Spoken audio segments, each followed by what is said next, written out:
ఈ పేటకు నేనే మేస్త్రి, మీరు పేదల బావలో ఏమాట ఆడుతున్నారా? గోళీలాట ఆడుతున్నాం. వారిని గోళీలాట, తొక్కుడు బిల్ల, బిల్లంగోనే, వంగుడు దూకుడు ఇవన్నీ కన్నంబకాలన్నట్టు ఆటలు రా. అయితే క్రికెట్ ఆడుకోమంటావా? ఆడతావు క్రికెట్. మన ఊర్లో పిచ్ ఎక్కడుంది కాబట్టి గిచ్చులాట ఆడుకో. గిచ్చుళ్ళ అదెట్ ఆడుకోవాలి? Very simple.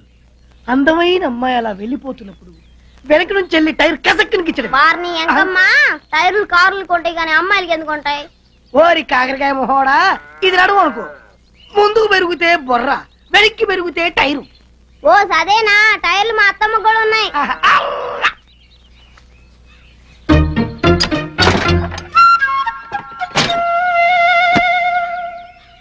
అరే బామ్మర్ది, టీచర్ అమ్మ కూడా టైర్లు ఉంటాయా? నీది సైకిల్ టైర్ రేంజా? మరి టీచర్ అమ్మ రేంజో? టీచర్ అమ్మ రేంజు అడిగడిగా.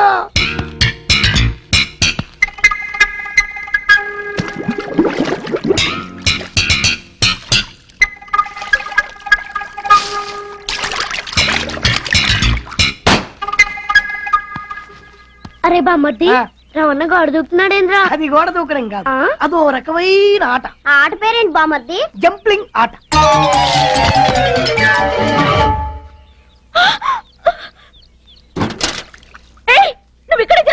ఇదిగో అరిచి గోల్ చేసావో రేప్ చేస్తా. 5 నిమిషాలు అట్టాగే ఉంటే ఇడిసిన చీర కూడా చూడకుండా వెళ్ళిపోతా. ఏ శిశువు అనుకుని నీ పన్ను నువ్వు చూసుకో. ఎక్కువ మాట్లాడితే తిరిగి చూడాల్సి వస్తుంది. జాగ్రత్త. నేను కూడా స్నానం చేద్దామని. అరే బామ్మర్ది, స్పాట్ సూపర్. ఏంట్రా చౌదరి గారు వచ్చారు? ఏ చౌదరి? జస్టిస్ చౌదరా, బుచ్చే చౌదరా, ఎస్ఆర్ఎంపీ చౌదరా, ఆర్పి చౌదరా, రేణుకా చౌదరా? ఏరా కార్గిల్ చౌదరి గారిని బయట నుంచి పెట్టి సస్పెన్స్ మెయింటైన్ చేస్తావా? నన్ను మళ్ళీ ఇక్కడ దాకా భూమిలో కప్పెట్టిద్దామనా? అయ్యా కార్గిల్ చౌదరి గారు లోపలకు రండి. రండి, కూర్చోండి. కూర్చోండి. జై జవాన్ జై కిసాన్. మీరు భారత మాత, సార్ భారత పిత. కాగితో కబురంపితే ఏకలా వచ్చి వాలేవాడిని కదా. అయ్యా మరో అగ్నిపర్వతం పెంచడానికి రాలేదు కదా? అబ్బే అదేం లేదు. పొలానికి నీళ్లు అందక నాగలి కూడా దిగనంటోంది. ఓహో, అసలు ఆ ఊళ్ళో ఉండటమే ఇబ్బందిగా ఉంది. పొలం అమ్మి పెడితే ఎక్కడికైనా వెళ్ళిపోదామని. సరైన సమయంలో తెలివైన నిర్ణయం తీసుకున్నారు. అక్కడ దోమకాటు కార్గిల్ తోటా కంటే పవర్ఫుల్. మీరు ఊరికి సర్పంచ్ కదా, అందుకే కదా ఆ ఊరు వదిలేసి ఊర్లో ఉంటున్నారు. సర్పంచ్ని కాబట్టి ఎండొచ్చే ముందు ఆ ఊరెళ్ళి దోమ కొట్టక ముందు వచ్చేస్తా. మినరల్ వాటర్ తో స్నానం చేస్తా, మటన్ తో మీల్స్ చేస్తా, మా ఆవిడతో డాన్స్ చేస్తా. అంటే ఊరికి మాత్రం ఏమీ చేయనంటారు? చేస్తాం. ఉరుము ఉరిమితే మెరుపు మెరిస్తే వాళ్ళకి అన్నీ చేస్తాం. ఉరుములు మెరుపులా? ఉరుములు వాటర్ కి, మెరుపులు కరెంట్ కి. మెరుపుతో కరెంటా? ఏం పుట్టదా? వేరుతో పెట్రోల్ పుడుతుందని ఊహించామా? కారులో బాంబు పేలుతుందని కలకన్నామా? ఇంకా అర్థం కాలేదా? సిగరెట్ సిగరెట్ తాగితే పొగొస్తుంది, పొగ పొంగితే మేఘం అవుతుంది, మేఘం పొంగితే వాన అవుతుంది, వాన పొంగితే వాగు అవుతుంది, వాగు పొంగితే వరద అవుతుంది, వరద ఇంకితే బురద అవుతుంది, బురదలోంచి కమలం పుడుతుంది. అలాగే మెరుపులోంచి కరెంటు పుడుతుంది. దాన్ని ఊరి ప్రజలకు ఉచితంగా పప్పు బెల్లాలు పంచినట్టు పంచుతా. చాలా థ్యాంక్స్ అండి. అసలు కరెంటు దాని పుట్టు పూర్వోత్తరాల గురించి చాలా వివరంగా చెప్పారు. వాటర్ గురించి కూడా చెప్పనా? వద్దులే. అయితే ఇక మేము ఆ ఊళ్ళో ఉండటం వేస్ట్ అంటారు. 100% వేస్ట్. సంవత్సరానికి ఒకసారి పడే వానజల్లులో స్నానం చేసే గుడ్లండి వాళ్ళు. ఏదో ఓట్లున్నాయి కదా జనాభా లెక్కలో పేర్లు రాసుకోవడం తప్ప ఆ ఊరు కుక్కలు కూడా వెళ్ళవు. అంటే ఆ ఊరు జనం కుక్కల కంటే హీనం అన్నమాట. పందుల కంటే నీచమైన మనుషులని ధైర్యంగా చెప్పగలను. పెంట మీద వాలే ఈగల కంటే, మురుగు మీద వాలే దోమల కంటే, పాచిపోయిన అన్నం మీద వాలే పురుగుల కంటే నీచమైన వాళ్ళు.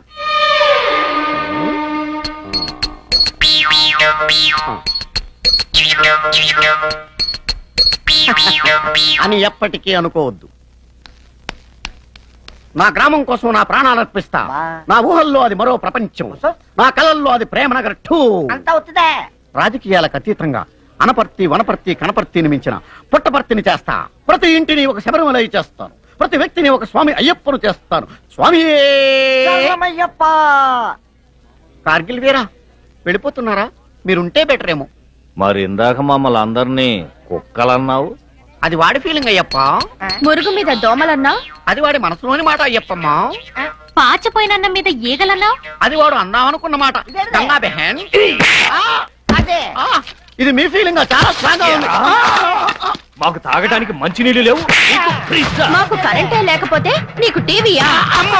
ఫ్యానే లేదు, నీకు ఏసీయా?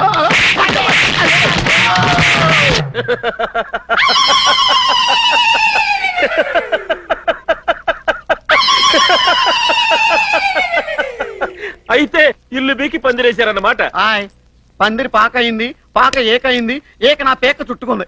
నోట్లో ముద్దెట్టి కడుపులో పేగులు తెంపుపోతే తెలియని అమాయక జనానికి వాళ్ళ ముద్దమే చేయేస్తే ఏళ్లు నరికేస్తే రేంజ్కి తీసుకుపోయాడు ఆ మిలిటరీ వాడు. ఇప్పటికే మానవ హక్కులు, కనీస అవసరాలు అని అన్ని నేర్పేశాడు.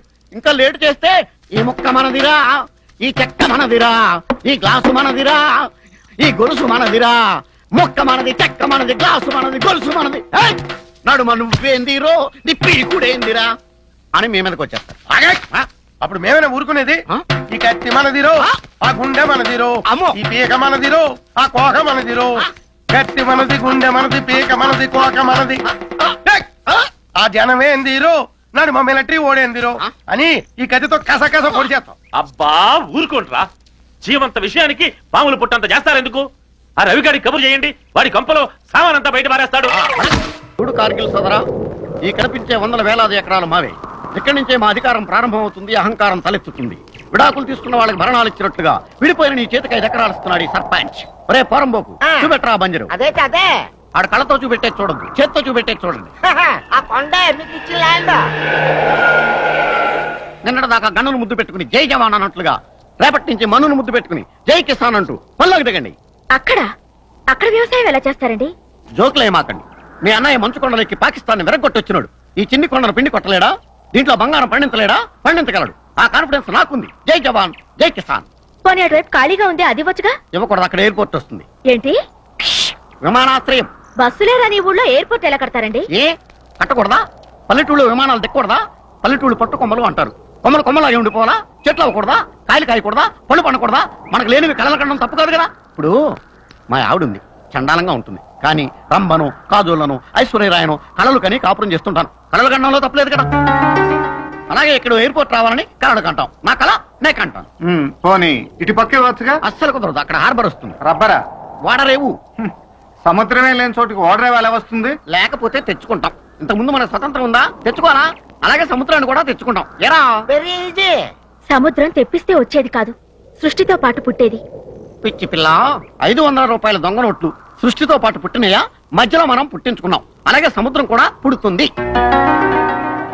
అయినా 5 ఎకరాల భూమి కోసం దొంగోడిని పోలీసు వాడు అడిగినట్లు క్వశ్చన్స్ అడుగుతున్నారు. అసలు నువ్వు సైనికుడువేనా? నువ్వు కార్గిల్ వీరుడు కాదు అంటాను. కరీంనగర్ లో బీటు కానిస్టేబుల్ అంటాను. మందు పాత్ర పేలితే చెయ్యి పోగొట్టుకుని ఈ పొలం కోసం డ్రామా ఆడుతున్నావు అంటాను. నువ్వేమంటావు? మీకు ఆ డౌట్ అక్కర్లేదు, మా దగ్గర సర్టిఫికెట్ ఉంది. సర్టిఫికెట్ పుట్టించారేమో. ఈ మధ్య స్వాములు నోట్లోంచి లింగాల్ని, చేతిలోంచి ఊదిని పుట్టిస్తున్నారుగా. మీరు కూడా అలాగే పుట్టించుండొచ్చుగా. అయితే నేను కార్గిల్లో యుద్ధం చేసి వచ్చినట్టు ప్రూవ్ చేసుకోవాలంటావు. తప్పదు. వేరే దారి లేదా? లేదు.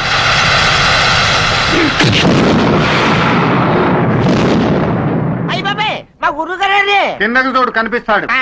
అయ్య బాబే, కొంప తీసిపోయారైతే. ఇంకా పోలా, ముఖాన్ని నీళ్లు కొట్టి తేరుకుంటాడు. సరే నీళ్ళు కొట్టాలి.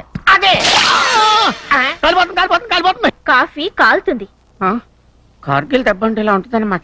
ఇప్పుడు చెప్పు, నేనెవరిని? మారు వేషంలో ఉన్న అల్లూరు సీతారామరాజు. మీ కళ్ళల్లో అగ్నిపర్వతాలు రగులుతున్నాయి, మీ గుండెల్లో వజ్రాయుధం కనిపిస్తుంది. ఈ పర్సనాలిటీలో మీరు పల్నాటి సింహంలా ఉన్నారు.